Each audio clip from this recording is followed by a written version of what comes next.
कृष्ण भक्तों को मेरा प्यार भरा राधे राधे। आज हम श्रीमद् भागवत के चतुर्थ स्कंद के 28वें अध्याय में प्रवेश करेंगे, जिसमें पुरंजन को स्त्री योनि की प्राप्ति और अभिज्ञात के उपदेश से उसका मुक्त होने का वर्णन किया गया है।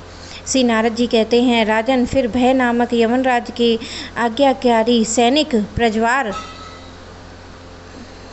और काल कन्या के साथ इस पृथ्वी तल पर सर्वत्र विचरने लगे। एक बार उन्होंने बड़े वेग से बूढ़े सांप से सुरक्षित और संसार की सब प्रकार की सुख सामग्री से संपन्न पुरंजनपुरी को घेर लिया।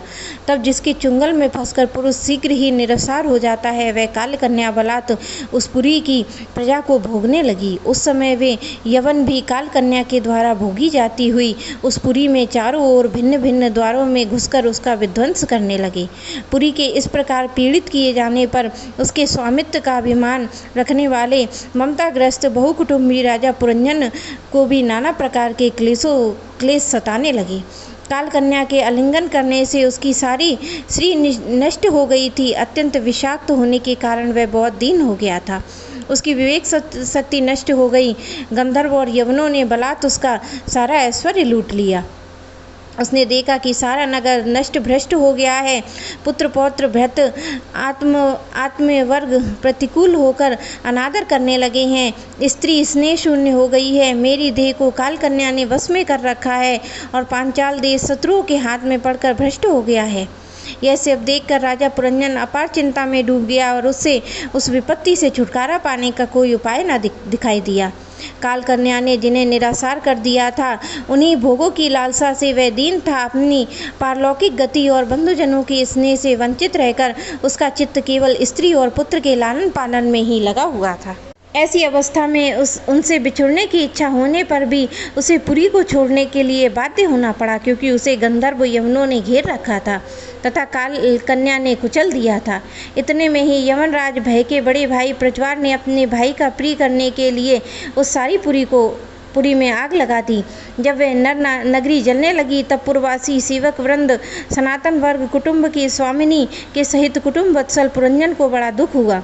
नगर को काल कन्या के हाथ में पड़ा देखकर उसकी रक्षा करने वाले सर्प को भी बड़ी पीड़ा हुई, क्योंकि उसे निवास स्थान पर भी यवनों ने अधिकार कर लिया था और प्रज्वार उस पर आक्रमण कर रहे थे। जब उस नगरी की रक्षा करने में वह सर्वथा असमर्थ हो गया, तब जिस प्रकार जलते हुए वृक्ष के कटोरे में रहने वाला सर्प उससे निकल जाना चाहता है, उसी प्रकार उसने महान कष्ट से कांपते हुए वहाँ से भागने की इच्छा की।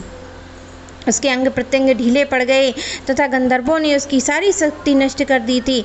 अतः जब यवन शत्रुओं से उसे जाते देखकर रोक दिया, तब वह दुखी होकर रोने लगा। गृहस्थ पुरंजन देह आदि मेरेपन का भाव रखने से अत्यंत बुद्धिहीन हो गया।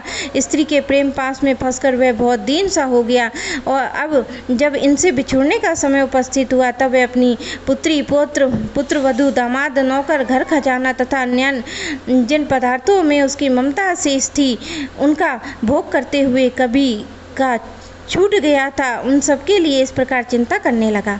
हाय, मेरी भार्या तो बहुत गृहस्थ वाली है। जब मैं परलोक को जाऊंगा, तब यह असहाय होकर किस प्रकार अपना निर्वाह करेगी। इसे इन बाल बच्चों की चिंता ही खा जाएगी।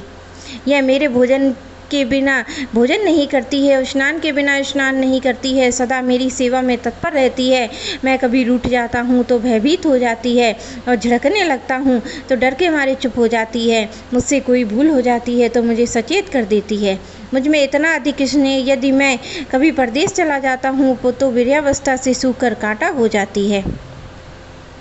मेरे जाने पर एकमात्र मेरे ही सहारे वाले ये पुत्र पुत्री कैसे जीवन धारण करेंगे। ये तो बीच समुद्र में नाव टूट जाने वाले व्याकुल यात्रियों के समान बिलबिलाने लगेंगे। यद्यपि ज्ञान दृष्टि से उसके शोक करना उचित न था, फिर भी अज्ञानवश राजा पुरंजन इस प्रकार दीन बुद्धि से अपनी स्त्री पुत्र आदि के लिए शोकाकुल होता रहा। इस समय उसके पकड़ने के लिए वहाँ भयानक यवनराज आधमका। जब यवनों ने उसे पशुओं के समान बांधकर अपने स्थान को ले गए, तब उसके अनुचरण अत्यंत आतुर शोकाकुल होकर उसके साथ हो लिए। यवनों द्वारा रोका हुआ सर्प उस पुरी को छोड़कर इन सब के साथ ही चल दिया। उसके जाते ही सारा नगर छिन्न भिन्न होकर अपने कारण में लीन हो गया। इस प्रकार महाबली यमराज के बलपूर्वक खींचने पे भी राजा पुरंजन अज्ञानवश अपने हितैषी पुराने मित्र अभिज्ञात का स्मरण नहीं किया। उस निर्दयी राजा ने जिन यज्ञ पशुओं की बलि दी थी, वे उसकी दी हुई पीड़ा को याद करके उसे क्रोधपूर्वक कुटारों से काटने लगे।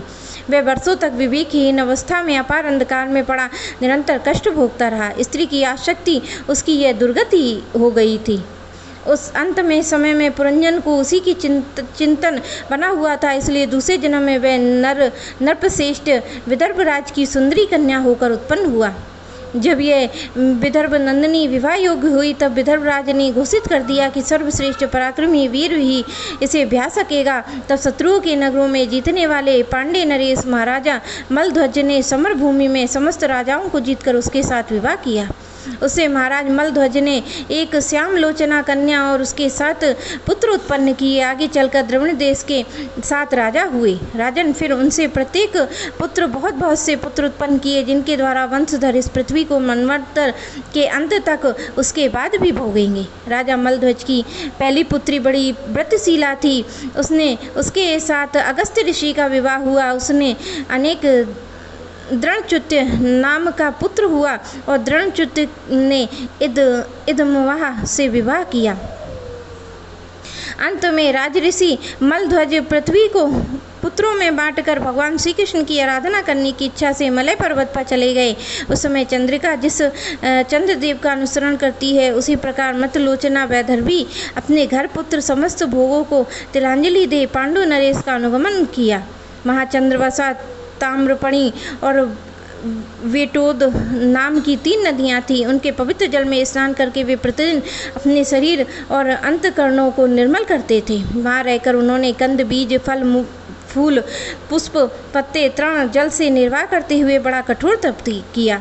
इससे धीरे धीरे उनका शरीर बहुत सूख गया। महाराज मलध्वज ने सर्वत्र समदृष्टि रखकर शीत, उष्ण, वर्षा, वायु, भूख, प्यास, सुख, दुखादि द्वंद्वों को जीत लिया।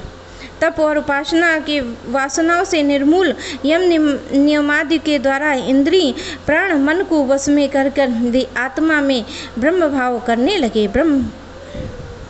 इस प्रकार 100 दिव्य वर्षों तक इष्ठानुन के नाम समान निश्चल भाव एक ही स्थान पर बैठे रहे। भगवान वासुदेव में सुदृढ़ प्रेम हो जाने से इतने समय तक उन्हें शरीरादि का भी भान न हुआ। राजन गुरु स्वरूप साक्षात श्री हरि के उपदेश से किए हुए अपने अंतकरण में सब स्फुरित होने वाले विशुद्ध विज्ञान दीपक से उन्होंने देखा कि अंतकरण की वृत्ति का प्रकाशक आत्मा सर्व प्रवस्था की भांति देहादि समस्त उपाधियों में व्याप्त और उनसे पृथक भी है। ऐसा अनुभव करके वे सब ओर से उदासीन हो गए। फिर अपनी आत्मा को परम ब्रह्म को आत्मा में अभिन्न रूप से देखा। अंत में इस अभेद की चिंतन को भी त्याग कर सर्वथा शांत हो गए। राजन इस समय पतिपरायण वैदर्भी सब प्रकार के भोगों को त्याग कर अपने परम धर्मज्ञ पति मलध्वज की सेवा में बड़ी प्रेम से करती थी। वह चीर वस्त्र धारण किए रहती। व्रत उपवास आदि के कारण उसका शरीर अत्यंत कृश हो गया और सिर के बाल आपस में उलझ जाने के कारण उनमें लटें पड़ गईं। उस समय अपने पतिदेव के पास वह अंगार भाव को प्राप्त धूम रहित अग्नि की शांत शिखा के समान सुशोभित हो रही थी।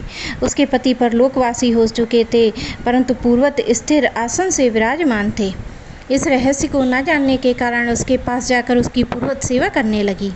चरण सेवा करते समय जब उसके पति के चरणों में गर्मी बिल्कुल न मालूम हुई, तब तो वह झुंड से बिछड़ी हुई मृगी के समान चित्त के में अत्यंत व्याकुल हो गई और उस विहड़ वन में अपने को अकेली दीन अवस्था में देखकर वह बड़ी शोकाकुल हुई और आंसुओं की धारा में स्तनों को भिगोती हुई बड़ी जोर जोर से रोने लगी।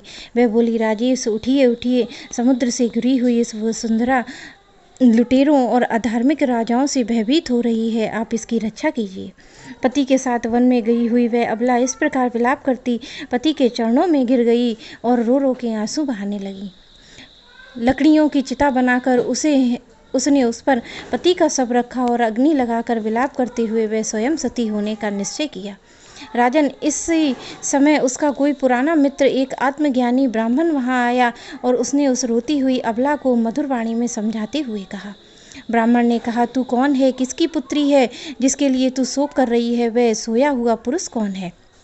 क्या तुम मुझे नहीं जानती हो? मैं वही तेरा मित्र हूँ जिसके साथ पहले तू विचरा करती थी। सखे, क्या तुम अपनी अपनी याद आती है? किसी समय मैं तुम्हारे अविज्ञात नाम का सखा था। तुम पृथ्वी के भोग भोगने के लिए निवास स्थान की खोज में मुझे छोड़कर चले गए थे। आर्य पहले मैं तुम एक दूसरे के मित्र एवं मानस निवासी हंस थे।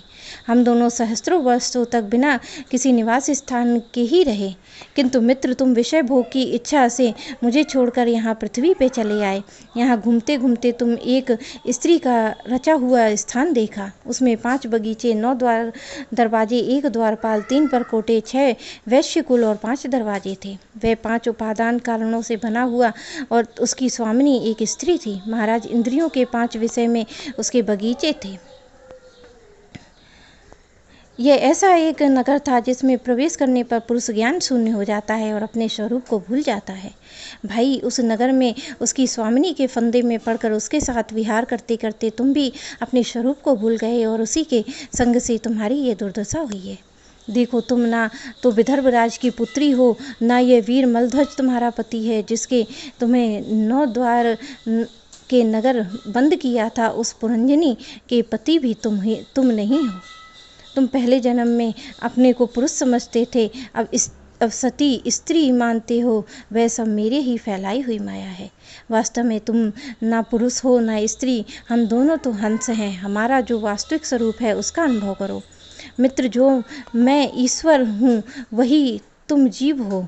तुम मुझसे भिन्न नहीं हो और तुम विचारपूर्वक देखो, मैं भी वही हूँ जो तुम हो। ज्ञानी पुरुष हम दोनों में कभी थोड़ा सा भी अंतर नहीं देखते हैं। जैसे एक पुरुष अपने शरीर की परछाई शीशे में और किसी अन्य व्यक्ति के नेत्रों में भिन्न भिन्न रूप में देखता है, वैसे ही एक आत्मा विद्या अविद्या की उपाधि से भेद में अपने को ईश्वर और जीवों के रूप में 2 प्रकार से देख रहा है। इस प्रकार जब हंस ने उसे सावधान किया तब वह मानसरोवर का हंस जीव अपने स्वरूप में स्थित हो गया और अब उसे अपने मित्र के बिछोह का भूला हुआ आत्मज्ञान फिर प्राप्त हुआ। प्राचीन भई, मैंने तुम्हें परोक्ष रूप से इस आत्मज्ञान का दिग्दर्शन कराया है, क्योंकि जगतकर्ता जगदीश्वर को परोक्ष वर्णन ही अधिक प्रिय है। मेरे प्यारे कृष्ण भक्त